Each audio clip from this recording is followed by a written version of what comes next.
عم تدور على مشروع، راح اعطيك انا هذا المشروع اجار من محل 75 دولار فقط بالشهر. تمام؟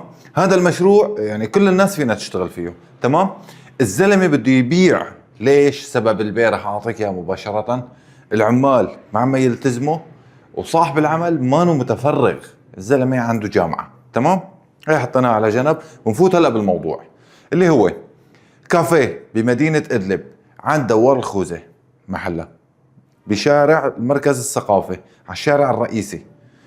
الكافيه فيها ماكينة اكسبريس ايطالية، فيها ماكينة طاحونة البن، فيها الارما، فيها الطاولات، فيها ركن. تمام؟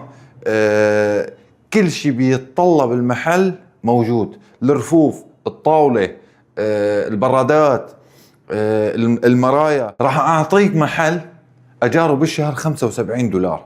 تمام؟ سبب البيع العمال ما يلتزموا، والزلمه صاحب العمل مانو متفرغ للعمل، عنده جامعه الزلمه. تمام؟ المحل كلياته مكلفه 10500 دولار. تمام؟ راح يبيعه ب 7500 دولار بخساره يعني. تمام؟ سبب البيع قلت لكم اياه، وقلت لكم التكلفه تبعتها كامله والزلمه قديش طالب. هلا بنجي للموضوع الرئيسي. العمل شو هو؟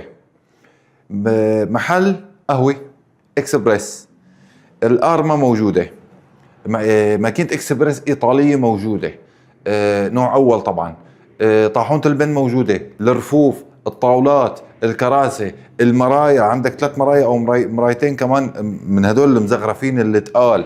تمام؟ الديكور تبع المحل، الزلمه اخذ المحل على العظم. انا بنوه هذا هالشغله، الزلمه اخذ المحل على العظم وجهزه هو. الاناره الموجوده فيه. تمام؟ الرفوف والطاولات والركن والروايات الموجودة. في روايات موجودة كل كتاب حقه 25 دولار. تمام؟ ترتيبة المحل كتير حلوة. عملنا هذا الفيديو نحن لأنه الزلمة ما حب انه نصور المحل ونعرضه. ليش؟ الزلمة عامل ترتيبة حلوة، بده يصير المحل يعني لكم اياها بصراحة، بده يصير مثل البطاطا. عرفت ايش شلون؟ الرايح قد حقه جاي قد حقه. عرفت ايش شلون؟ فنحن قلنا لكم سعر البيع 7500 دولار، التكلفة الإجمالية 10500 دولار. هي عم يبيع الزلمة بخسارة. أجار المحل 75 دولار بالشهر لواحد 2/2027. هذا أجار المحل بيكون. بعد 1/2 بقى بيصير شيء تاني. تمام؟ فلأي تفاصيل تاني، في تفاصيل كتيرة على فكرة بإمكانكم تحاكوني لحتى أبعث لكم إياها مجهزة أنا مباشر، بحط لها نسخ لصق وببعث لك التفاصيل مباشرة. بإمكانك تتواصل معي لحتى أبعث لك التفاصيل. الله يسعد لي إياكم وفقط لا غير.